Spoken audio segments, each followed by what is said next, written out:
Hey guys, welcome to our 2019 ESPN Fantasy Football Primer, and we've got the players ready to go. Now it's time to draft. So, Daniel Dopp, I ask you, when you're getting ready to go for the draft, what is the most important thing in your mind when it comes to winning a snake draft? Preparation. Everything is about preparation. When I go into a snake draft, I figure I'll know which spot I'm drafting in, and I do as many mock drafts as possible with as many different scenarios as possible. So, if I've got the 6th pick, I'm going in and I'm saying, all right, I'm going to go running back with these first 2 picks just because of the scarcity of the position at running back. And then I'm going to see how the rest of my team falls out. And then I'm going to look at it and say, you know what, maybe I don't go running back here. I'll go wide receiver in the first round. Maybe I'll take Nuke at 6, see what running backs I can get in the 2nd, 3rd, 4th round, and then see what my roster construction looks like after that. And then maybe I'll look and say, all right, so I'll go running back, wide receiver, and I'll change it up and maybe take a tight end. Maybe I'll go Travis Kelce in the 2nd.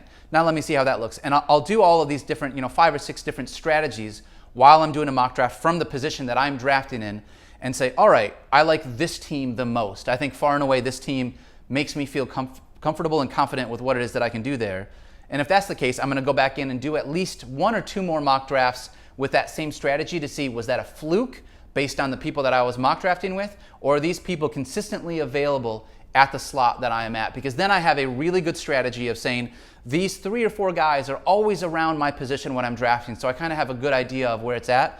Because a lot of times it's just you'll get to a pick, the 2 guys that you were planning on have gone. Now you're on the clock. You've got 90 seconds. You're not prepared. You don't know who to take. You didn't plan out far enough ahead. And you just randomly pick a guy that you don't actually want. And Please stop describing every draft I've ever been a part of, That's Daniel. how it always works. That's how it always is. So preparation is key to winning a snake draft. I am deeply triggered by what you just described and taking down notes feverishly. All right, something that I have not had a ton of experience of because my draft position is always utter crap is the number 1 overall pick. So if you're the one sitting there, you've got the number 1 overall pick in the 2019 fantasy draft. You are taking... Daniel Dopp is selecting Saquon Barkley, New York Giants. Ding, ding, ding, ding, ding. Number 1 overall. It does not make a difference how many men they put in the box. Any defense does. He's going to run the ball. They're going to have to run the ball with him because they just don't have the weapons that they used to with OBJ leaving town. And he's an incredible pass catcher. The reason why I'm not worried is because he has a body that can withstand the beating that he's going to take from that workload. So I love Saquon this year as my number 1 guy. It would be first and foremost, and it's not even a question.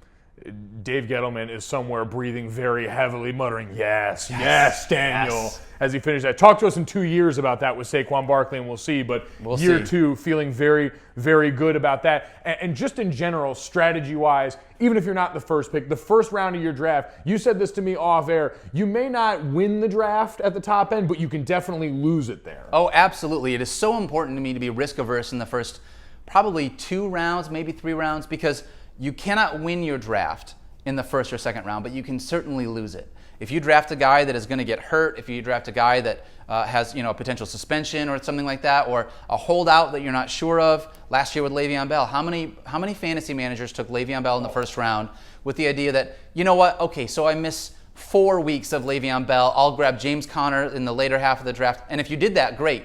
If you didn't get James Conner, you were just out of luck. Risk averse in the first 100%. round. I want to be risk averse. I want to make sure the guy I'm getting is going to play 16 games and will be on the field as much as possible. All right, and then for you, personal strategy just in the 1st round, regardless of where you're picking, what are you going? You heavy running back? Is the receiver you're taking advantage of? What's your position here? I'm a running back kind of guy, and it all depends on how the draft plays out in front of you. You can only strategize so much, and then the draft starts to unfold, and you got to be fluid. You got to make some changes. You got to understand what's going on. Who are the players that are still around me? But I love going running back with the first 2 picks if I can help it, just because that position gets thin so quickly. I can get PPR wide receivers all day long in the 5th, 6th, 7th, 8th round. They're not going to be superstars. They're not going to be the guys who get at the top. But if I can get 2 stud running backs and I get a couple of wide receivers that are going to get me 10, 11 points a game because they're catching 5 passes for 60 yards, that's 11 PPR points. I mean, that's more than enough for me. So I don't need to be able to have a stud wide receiver in the 1st if I like the running backs there more,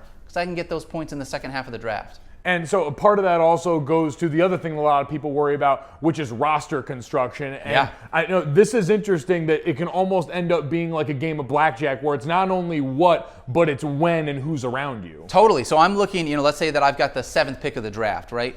I'm picking 7. I've got to look, and it doesn't matter in the early rounds quite as much, but definitely in the middle rounds, I'm looking at, okay, so I'm picking here, what do teams 8, 9, and 10 need for their roster? And then they're going to come back 10, 9, and 8 again. So does this team have a quarterback? Does this team need a wide receiver? They haven't taken a tight end yet. Can I wait on taking a tight end because all 3 of them have it?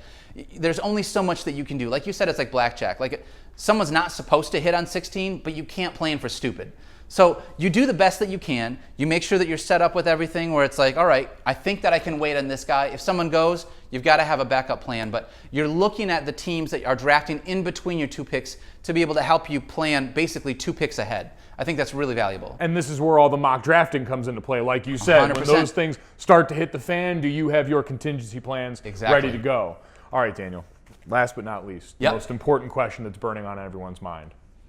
Do bye weeks actually matter? Nope. Okay. Hey guys, thanks for watching ESPN on YouTube. For more great streaming content, be sure to download the ESPN app and subscribe to ESPN Plus.